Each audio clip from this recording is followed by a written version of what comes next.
السلام علیکم ورحمۃ اللہ وبرکاتہ مغفرت۔ میرے محترم بزرگ دوستو، حضرت عثمان غنی رضی اللہ تعالیٰ عنہ فرماتے ہیں کہ حضور اقدس صلی اللہ علیہ وسلم نے ارشاد فرمایا، جس شخص نے اس اعتقاد پر وفات پائی کہ اللہ کے سوا کوئی بھی عبادت کے قابل نہیں ہے، یعنی مرتے وقت لا الہ الا اللہ محمد رسول اللہ پڑھ کے مرا تو جنت میں داخل ہوگا۔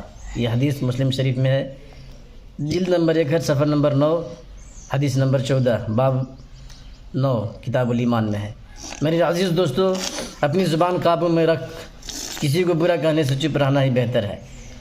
تیرا یہ کلمہ جو تو نے زبان سے لا الہ الا اللہ پڑھا ہے، وہ تجھ کو کب اور کس وقت کس حالت میں کام آ سکتا ہے، اس کا جواب پیران پیر سیدنا شیخ عبد القادر جیلانی رحمۃ اللہ علیہ یعنی بڑے پیر صاحب فرماتے ہیں، جب تو نے لا الہ الا اللہ کہہ دیا کہ اللہ کے سوا کوئی معبود نہیں، تو توحید کا داعی بن گیا، مدعی بن